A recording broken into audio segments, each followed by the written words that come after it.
You're listening to Craven Chronicles, your go-to podcast to discuss the highs, the lows, and everything in between supporting Fulham FC. Welcome to the show. Today we'll be looking back fondly on Sunday's match with Spurs as the Whites cruised to a 2-0 victory against Big Ange's battered, bloodied and bruised Tottenham side. And then we'll take a deep breath, take stock of where Fulham are at this season as the boys head into the international break. And joining me to discuss all of this, as usual, Oscar O'Kane. How are you, sir? Hello, mate. I'm all good. It's we're back on the Zoom. We've had to we couldn't do the patch. Explain why, John. Why were you not there? What's happened there? I was doing a little bit of networking, mate. Just leave it at that. A bit of It's got to be bit, done. It's got bit to of be done. talent It's got to be pooling. done. Don't worry But about yeah, me. it's lovely to be back. It's been a brilliant weekend for the club. Let's get straight into it, mate. Yeah, well, unconventionally, I actually want to start sort of in the second half, right? I think any excuse just to kind of talk about this moment and relive it. I want to start with Ryan Sessegnon's goal, if that's all right with you, Absolutely. because we'll get onto the game as a whole shortly, but I think that moment is one of my favorite moments in a while. It reminded hmm me, do you remember when Tom Cairney scored that goal against Cardiff after injury? And it was a really inconsequential goal, but it just meant so much to him and the fans. It was kind of similar. Like Sessegnon's goal didn't necessarily, not necessarily like the match winner or it hasn't like won us a cup or anything, but what that meant to him, and I loved celebrating that goal. Talk me through that goal, and yeah, what does it mean to Ryan? It was an amazing goal. Amazing goal. I was watching the highlights as I was getting the train back, and amazing finish. I mean, firstly.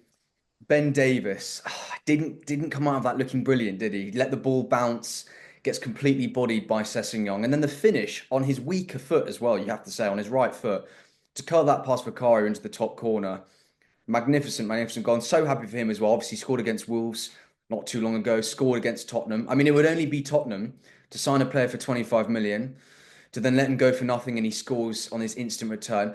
He didn't celebrate. I was a bit disappointed by that. That's the only thing I'm disappointed with the goal. I thought he should have definitely celebrated. He didn't really get the chance at Spurs. I know he had his injury problems, but obviously the iconic photo is Rodrigo Muniz literally Oh, leapfrogging completely over him was just a wonderful photo. There's a wonderful photo actually on the Fulham website of him doing that mid-air. But Ryan Sessegnon comes on again, shows his worth.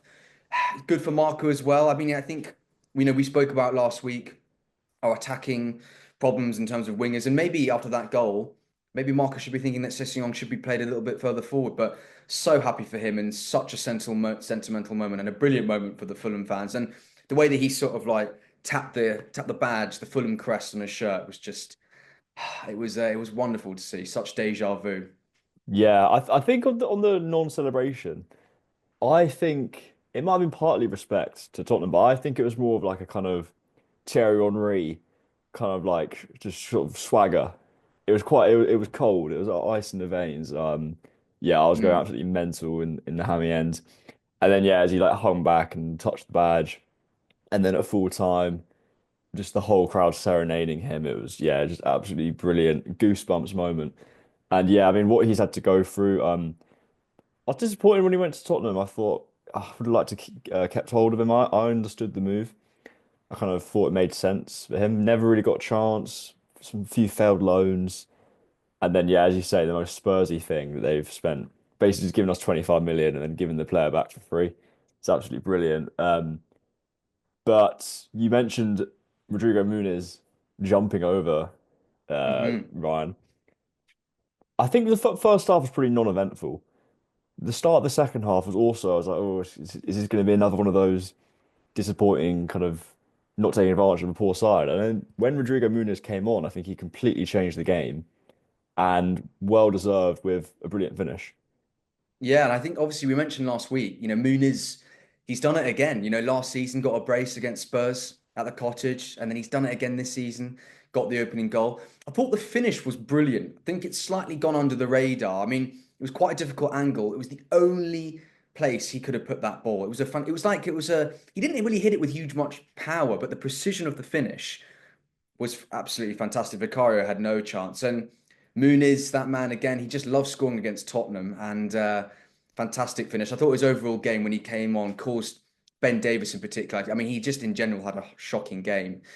I just think that he's probably a little bit past it these days, Davis. But Muniz, great finish, caused them huge amounts of problems using his upper body strength. And it was a really, really well worked team goal, I have to say. And yeah, he just loves getting those goals against Spurs. And another defeat for them, for Tottenham. I mean, their season is just going from bad to worse. I mean, at this point, you just sort of, I think I spoke with Abby about it last week. You just got to write the league campaign off. I mean, they're really in the doldrums. The fact that they're below Man United, and we know how bad United have been this season, I think just says it all, really. And they got that huge game against Frankfurt after the international break, so we'll see what happens there. But a fantastic performance. The first time that we've beaten Spurs at home and back-to-back years in 19 years, which is a nice little stat there. So really, really proud of the boys.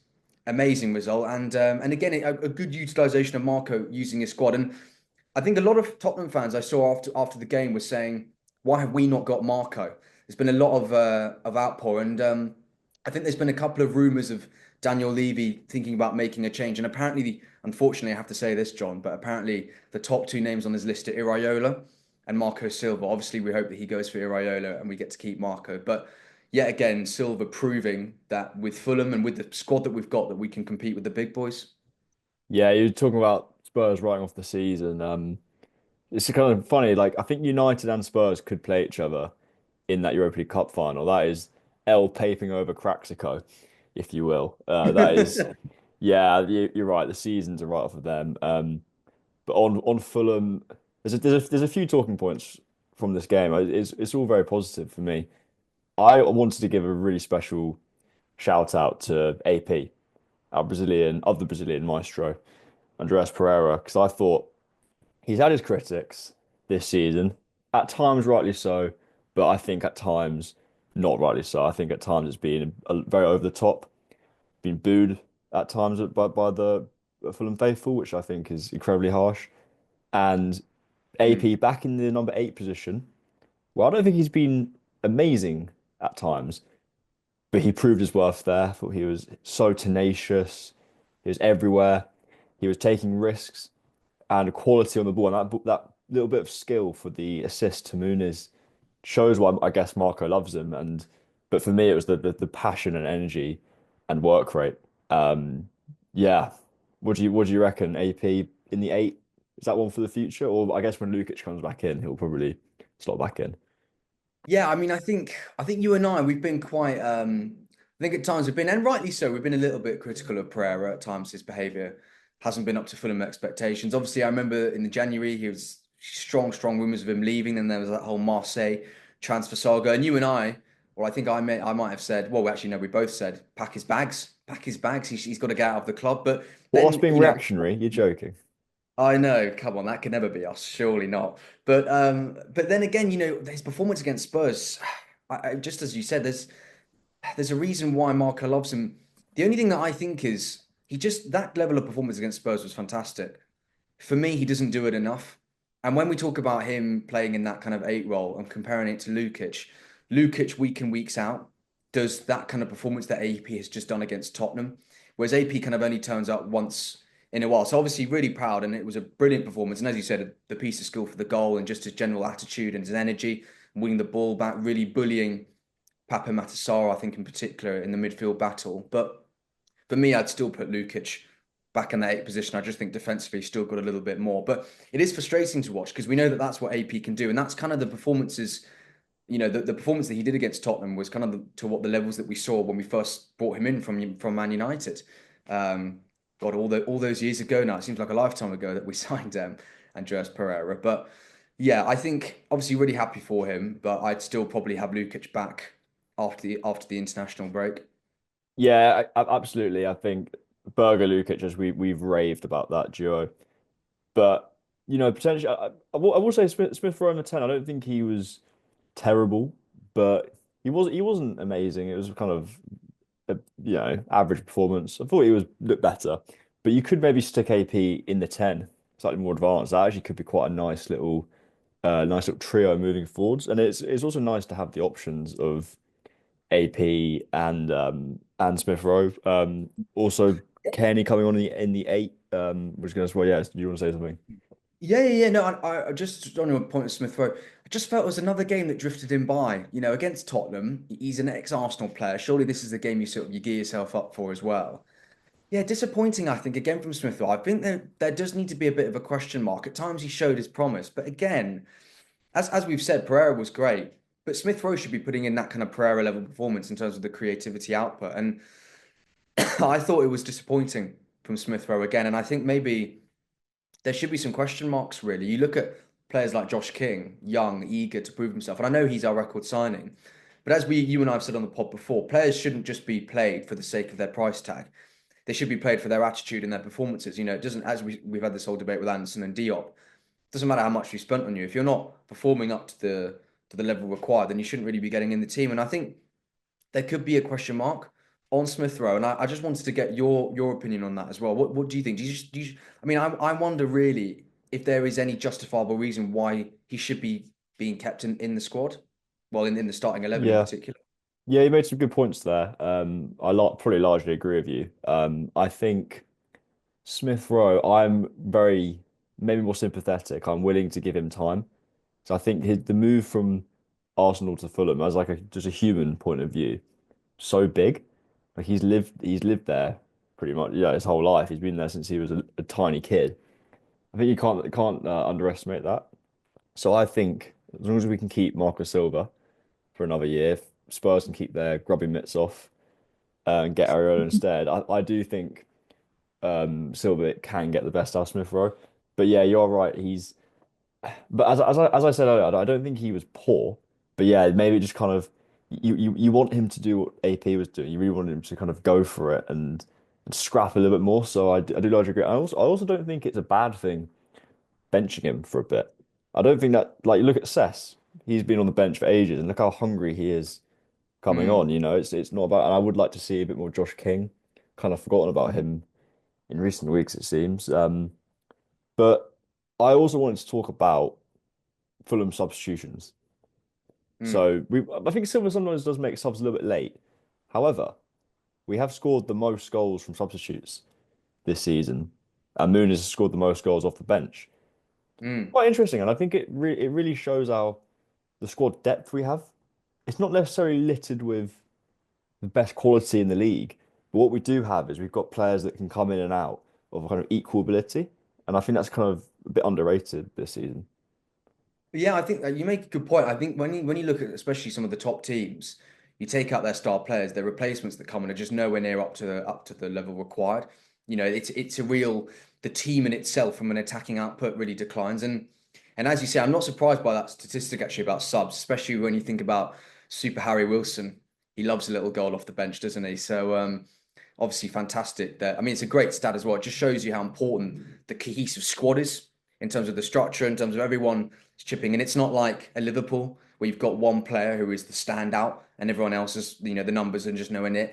Everyone is in the ballpark figure, getting numbers across the level. But I think it's really really good to see. I just wanted to just mention one thing as well, just a bit on the Smith Rowe. Obviously, we've got the international break now at the moment, with England, etc. And I think there are a lot of people, we looked at the midfield selection. Obviously, it's a bit of a side note. I mean, Henderson getting in there is crazy. Gibbs White missing out initially is just Don't insanity. get me started. But you look at Smith Rowe, and Smith Rowe, I think, joined Fulham because he wanted to get back in the England picture, getting more game time, putting in brilliant performances. And we know that Tuchel's been in the country, looking out for. And I think the midfield, in particular, obviously there are names in the starting 11 who you're going to keep, like the Bellinghams. They're going to be starting all the time. But Smith Rowe, to even make the squad, I think that he should be. I think it is. I think that's another reason why we should be disappointed. I mean, he hasn't made this England squad. I don't think he was even close to being in Thomas Tuchel's mind, really, in terms of picking that midfield battle. So I think it's disappointing for him, and I hope, really, really hope that in the future that doesn't happen. Obviously, with the international break as well going on at the moment, I just wanted to get your thoughts on that as well. Yeah, I mean he's nowhere near the thoughts of Tuchel right now. Mm. That's not to say that won't change. Will he make the World Cup squad? I mean, he'd have to put in, he'd really, really step it up to do that because it's partly not even his fault. It's like that area of the pitch is so stacked. The fact that Gibbs White didn't even make the first squad, it took injury to Cole Palmer for him to Mm, make it in that 10 position. I mean, you got Foden, Bellingham can play there, Gibbs White, Elliot Anderson didn't make the first team squad. I'm probably missing more as well. Like even Grealish, mm. yeah, can play there. You know, it's just. But he's 24, turning 25 this summer. We know the potential's there. We know the ability is there. It's just a case of Marco and himself get like squeezing every ounce of ability out of him, which yeah, I'm confident he will do. Aside anything else, Smith Rowe, any other performances Yeah. stood out to you Well, from that game? well, actually, as we touched on in the beginning, I just wanted to say as well, obviously, with Ryan as well, in terms of the way that we've utilized the squad, and as you mentioned that stat about substitution impact, just thinking about Ryan in particular, he's 24 years old, you know. He's got years and years, I think his best years in his football career ahead of him. And you and I talked a lot on the podcast about sometimes the attacking options haven't been there. Now, I don't want to get carried away because he's come on and he scored a wonder goal against Spurs and it's against his old club. But he has followed up his goal with a goal against Wolves and putting in performances which, in an attacking sense, have been really, really pleasing recently. I'm just wondering, do you think that in the long term, Fulham, Sessegnon could be used, he could be that starting winger that we used to have, obviously, when he broke through the first team, when he was basically one of our star players when we got promoted in the Premier League. And even in the seasons we got relegated, he was still outstanding in an attacking sense. I wonder if assessing on his career has really come back full circle and perhaps he can become our main brilliant week in, week out attacking winger that we know that he's capable of from what we saw in his early days of the club. I just wanted to see what you thought about that. Yeah, it's an interesting one, isn't it? I think when the squad's at full strength, we do have a lot of options out wide. Like let's assume Nelson doesn't exist because for the sake of this argument, but you've got like Willian, Iwobi kind of on that left hand side, two very capable players, and you've got Wilson, Adama on the right. Iwobi can also play there. I mean, that is a lot of quality. That's stacked really. But as we've seen with Marco, you performances merit your start. So based Mm. on performances and attitude, I think there's no reason why he shouldn't start. Maybe not. I don't know about the FA Cup game next. But look, if he's performing at a high level in training and he's doing it on the pitch, I don't see why not. And I think he can play on the right, which we haven't really seen much, but he can definitely play on the left. So yeah, I don't see why not. But would you start him in the future? Do you think that's a viable option? I think if he keeps up his attitude and his application and he shows that he's working hard, because I think one thing that was really pleasing that Silva said post match was that Sessegnon has been working really, really hard. He's been training loads. Apparently, he's been doing extra sessions on his finishing. Because I always think that that's something that, as a fan base, we've been a little bit critical of with Sess. I think at times, even when he was younger, when he broke through, his finishing was a little bit inconsistent. One week he's scoring hat tricks against Newcastle, Sheffield United. The next week he can't even net against like the Wigan Athletics of the world. So I think if we just slightly fine tuned his finishing, I don't see any reason why we shouldn't start him. And obviously, as a football club, he's one of our own, as we said there at the end. It'd just be great to see one of our star players come through our academy and just take the limelight. It just always gives that extra sense of purpose and kind of proudness, really, from the fan base. So I do think. I mean, sometimes of course, the answer can be let's splash 50, 60 million on a winger. But maybe we don't even have to look that far. Maybe Marco could look at Ryan and think, yeah, he can get more minutes. Maybe I should be trusting him. Maybe he should be starting more games as well. And it would be because the great thing about Sessegnon as well, he can play on the left and he can play on the right wing. You know, we know that we know that he can do that. He did those two jobs under Slavijski and Hanovic really, really well. So I don't know. I definitely think that's something to think about. But also just from a Spurs point of view as well, John, one thing I definitely we have to mention is Ange post game. I don't know if you've seen this video, but it's when he walks down the tunnel as he leaves the game, and there's a Fulham fan giving him a bit of chat Was it a from the Fulham Johnny. fan? I wasn't sure if it was Fulham or Spurs. I can't really tell, but from where the camera position is, it looks like it's coming from the Johnny Haynes end. Yeah, So I'm I know what you mean. assuming it would be a Fulham fan. And then Ange kind of having a biting, and then Matthias Tell kind of sort of defending him. I just thought it was a bit embarrassing from Ange, really embarrassing. I mean, can I say I love our fan base, but if you're getting riled up by a Fulham fan, you know that you've lost the plot. you know that you've lost the plot. There's something not quite right there at all. I just wanted to get your thoughts on Ange as well. He went on a huge rant after the game. There was a rant before the game just about this season as well. Do you think he's on his last legs? I mean, obviously we know these reports. Apparently Daniel Levy wants to be bringing in our beloved Marco, as you said. Hopefully get their grubby mitts off him or Iraola. But what has gone so wrong for Ange? I mean, I know people can say the injuries are to blame, but I do think he's running out of excuses. Yeah, I mean, for a man that says criticism doesn't bother him in the slightest, he did get awfully rattled by a little Victoria Sponge cutting Fulham fan, you know? It was a bit yeah, it just seemed a bit weird. I guess he's probably pretty fuming at that performance because they were really, really bad. I think it's one of the worst performances from a side I've seen at the Cottage so far this Mm, season. Like, I think I just didn't really wasn't really worried at all. Mateus Tell had a decent opportunity in the first half, but apart from that, actually to be fair, Solanke should have scored as well. Forgotten mm. about that. But just in terms of all-round play, yeah, and they do have players coming back as well. So the injury excuse can't really apply for too much longer. Like, do you see also Romero getting absolutely bodied by Seabass? Yeah, I I wanted to. really, That was really a enjoyed highlight that. of the game. Yeah, it Oh was my, yeah. unbelievable. But yeah, in terms of Ange, I think yeah, I think maybe it's time for a change. And Mm, annoyingly, I'd be interested to hear your thoughts. I do think Silva would fit quite well. I think Iraola would and should be their number one pick. But mm. what if Bournemouth get Champions League? Well, I think they're a shoo-in for. Well, are we above them now, actually? But anyway, if they do get Europe or whatever, why would Iraola want to go? Like, but then again, I guess it is a step up. I'm rambling here. Please clarify my thoughts for me. No, no, no. I agree with you. But I mean, again, I think with the Iraola and Silva situation, I think you look at it like this. You can go. I mean, so in terms of let's take Iraola for example. If he gets Bournemouth into the Champions League, why would he jump ship when he's got Champions League football secured? Obviously, to get Bournemouth into the Champions League is an incredible achievement for the size of their club. But then again, on the flip side, and this would be the same thing with Marco as well, the pull of Tottenham.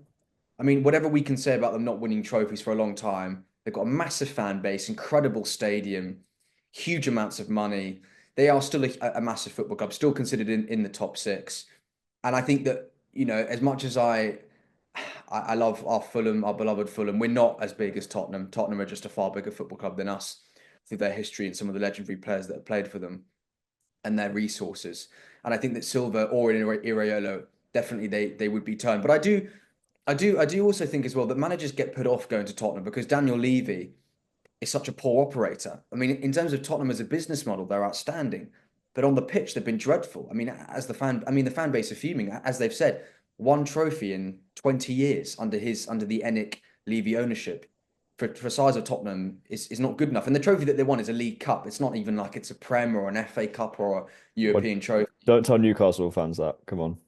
No, absolutely not. Absolutely not. Of course, a trophy is a trophy, but for Tottenham, it's not one of the big ones. And I think that that's Yeah, something. And, I and agree. they've come so close and so many times. And I think when Levy needs to pull the trigger and bring in the players, especially when Pochettino got a bang average Tottenham side to the final, they never built. They never built on that. And I think they're now. I mean, you look at them now; they're so far behind in terms of quality on the pitch. And as you said as well with Ange, the excuses are kind of running out for him. Romero's back gets bodied by Bassi, and you look at a Fulham Spurs combined 11. You look at a Spurs Bournemouth combined 11.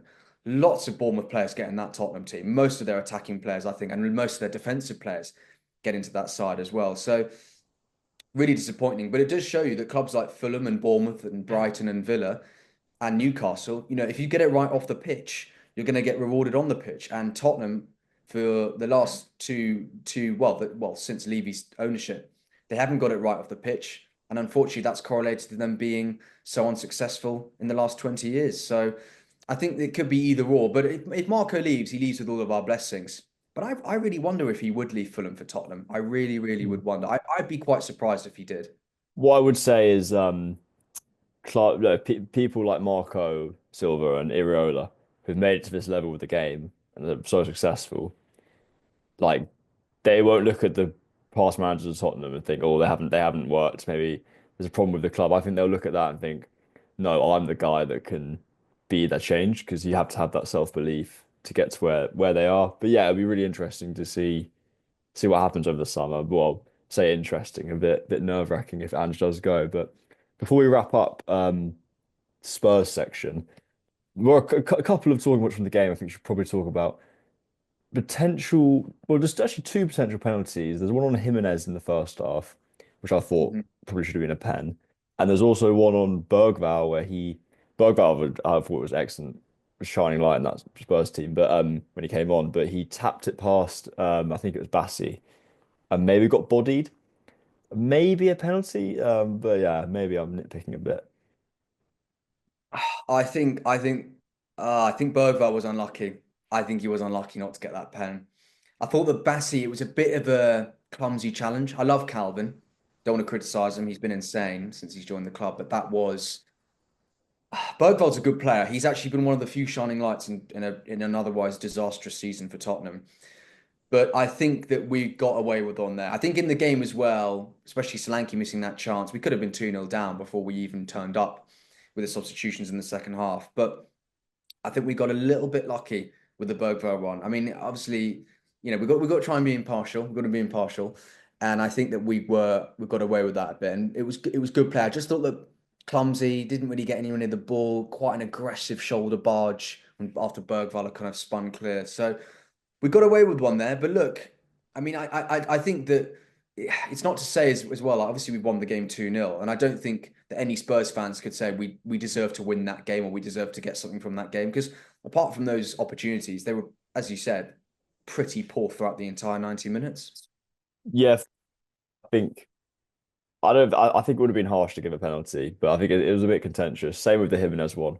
So I guess it kind of leveled out. But I think overall, the way I look at it, we definitely deserve to win.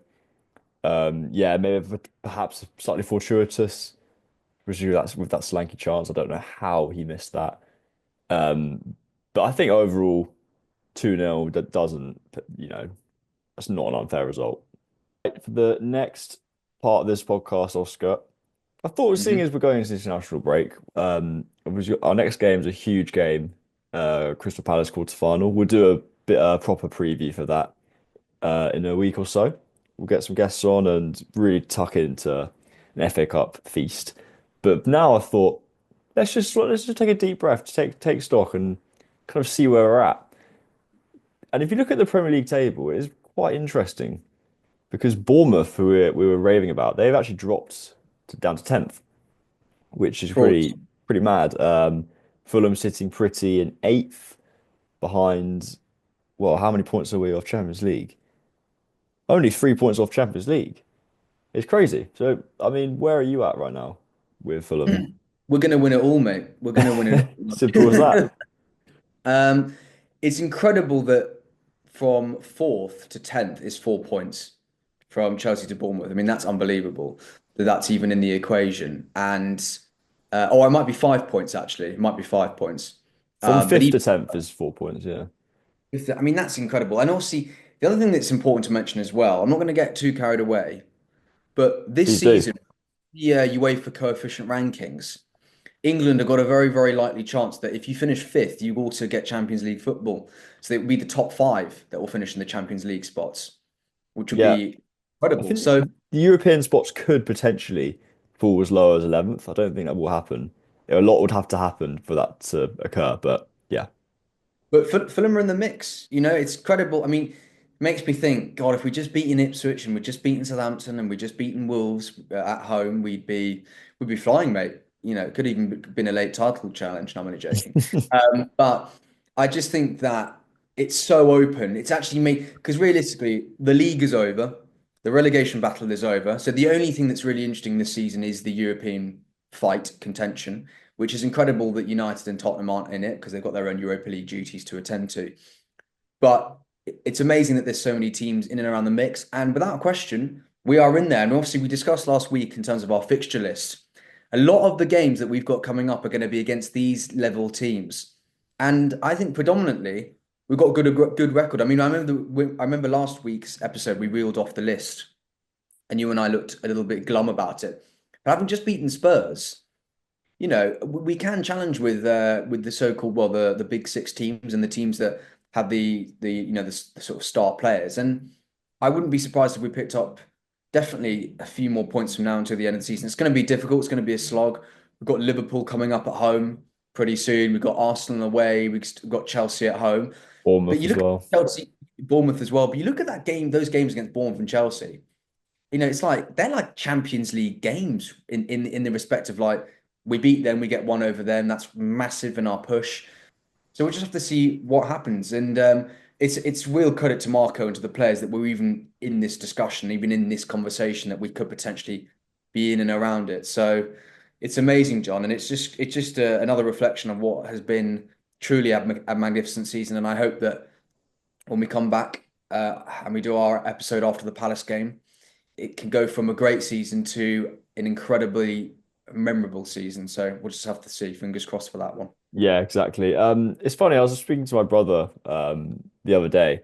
It's kind of similar to what you're saying. Like, oh, if we'd only beaten Southampton, Ipswich, and all of it, and listing off all these games, it's like, and he made a quite an interesting point. I think I agree that it was like for the amount of times it's happened, it's not really a fluke. I think it's a bit of a what's the word, like weakness in our arsenal perhaps, which the point of it being for it to happen that many times can't just be a coincidence. So I think we are where we are. We're eighth, and I think that's probably about right. I think that sounds about Yeah. right. I think with Forest and third, that's kind of thrown everyone off. You think like, oh, we should be there. We could be there. But I'm really pleased where we are. And if you look at like Bournemouth in 10th, Villa in ninth, Brighton in 7th, everyone's a little bit inconsistent, which kind of what makes it a bit fun in that middle Mm, pack. And touching on what you ended on there, if the season ended and we finished not in the European spots and we didn't progress against Palace, I'd still be pleased with the season, which might sound a bit reductive, but obviously you'd be incredibly disappointed. But this season's been defined by moments, and there's been some brilliant, brilliant moments this season. hmm Chelsea away, Brentford Oh, at home, the United penalty shootout at Old Trafford, even the Sessegnon goal recently. There's been so many good moments. I've had so much this season. Who knows? Maybe we can top it off with a deep cup run and a European finish, but who knows? do you know, as you mentioned there, yeah, I mean, the memories we've made this season, I'll never forget Muniz's goal against Chelsea, the limbs, so, just incredible. The Wilson brace in added time against Brentford of all clubs, you know, absolutely fantastic.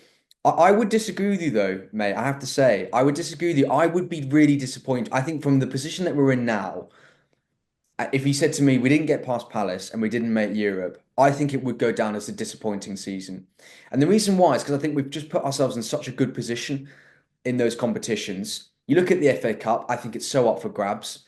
And if we get past Palace, I think whoever we get in the semis, if we do go through in the final, I think it is a real 50-50. People can say, oh, if we got, Villa, obviously Villa were the clear favourites, but you never know. It could be a 50-50 game. They only beat us because we had a red card with Anderson at the Cottage. Obviously, that we know they're a great side. But again, I think in a one-off game at Wembley, anything can happen, really. And I think in the league position, I would be disappointed if we ended it and got no European football, not even Conference League now. I think I would be. There's not many games left now from now until the end of the season. Um, and obviously, look, it's still been a great season. And obviously, as you said as well, it's important to remember that, not even that long ago, we were in the Championship. But I just think how well we've played now, just the amount of incredible results that we've got this season and the position that we're in, as you said, 3 points off the Champions League spots. I think if we don't make any form of Europe, it would go down as a letdown, not like a disastrous season or a poor season. But I think a lot of Fulham fans would be really, really disappointed. Yeah, I'll maybe like rephrase what I said. I wouldn't be happy, obviously, if we. Right. Yeah. I wouldn't be like, oh, it's been a good season, well done, lads. But my point being, like, it's been a great season, nonetheless. Let's Mm. really push on and try and make it a special one. Obviously, yeah, you're right. Given the position where we are, given the possibility, we're in such a good position to do something really special. Mhm. But look, for us to get a European spot, it means that we have to probably stay above Villa and Bournemouth, who've been two exceptional sides. I know Villa have Champions League, which is actually very good for us, I think, because they're a bit distracted with that. but there's some really quality sides that we have to compete with to get that. I think that shouldn't be overlooked. But yeah, as you say, we've really put ourselves in the position to compete, and I think we're more than capable. And in terms of the cup, yeah, it's a great opportunity, isn't it? I think on the face of it, we probably should be going to Wembley. So in that sense, if we didn't make Wembley, I'll be absolutely gutted. I'll be Yeah. absolutely gutted. But it's a tough side. And I think given the opportunity we have, I think you may be right. It would be disappointing. It would be a bit of a letdown. But I think if you're looking at it objectively, at the end of the season, when the emotions died down a bit, it would still be a great season in my point of view. Um, but you never know. Honestly, you never know. Anything can happen, and I think I'm actually really looking forward to these next block of fixtures because anything could happen in these games. I think, yeah, you're right. Like the league's done, the relegation's done, but these European spots is really intriguing. I think if I was Marco, I'd be saying to the players, look, lads, I think with this, we've got 9 games left from now to the end of the season. As Guardiola said in his post match last week, I think Fulham have got 9 cup finals, and they've got a huge cup final that equivalent against Palace. And I just think that from now on to that should be the Fulham players' minds. Obviously, we've got the international break. We know that the Nigeria boys will be off. I saw quite a funny video of Aina and Iwobi sharing a bed, although I think that's not Yeah, I saw that. brilliant. But obviously, we hope that Iwobi and Calvin do very, very well. We hope all the other players who are away for international duty do their best. Hopefully, no one's gonna get any injuries ahead of the Palace game. But when they come back, fully focused, fully ready to kick on from now until the end of the season with no more international distractions, then I mean, I'm really excited, John. I don't think I've ever been as excited as a Fulham fan since our Europa League campaign. I just think 9 games, 9 really tasty looking fixtures on top of the Palace Cup quarter final. We could end up having a truly memorable season. And obviously, if we beat Palace, we'll overturn a 23-year wait to reach an FA Cup semi-final, which we lost to Chelsea, by the way. But Well, Chelsea aren't in it this year, unlucky lads. Um, so we'll just have to see. But look, I think as you said, we've had a good season. It wouldn't be a poor season, but we could definitely make a great season, a truly unbelievable season if we can get through these games. And imagine if Fulham got Champions League football. I'm not saying it's going to happen, but it would just be incredible. all we have time for today on Craven Chronicles. Thank you so much for listening, and thank you, Oscar, for joining me as always. Thank you, matey. It was an absolute pleasure. Next week, of course, there's no club football, but do tune in as we'll have a little cheeky feature for you. TBC, TBC. Thank you so much for listening. If you enjoyed the episode, please consider leaving 5 stars on Spotify, liking and subscribing on YouTube, and turning that notification bell on so you never miss an episode. Thanks so much again for listening, and see you next time.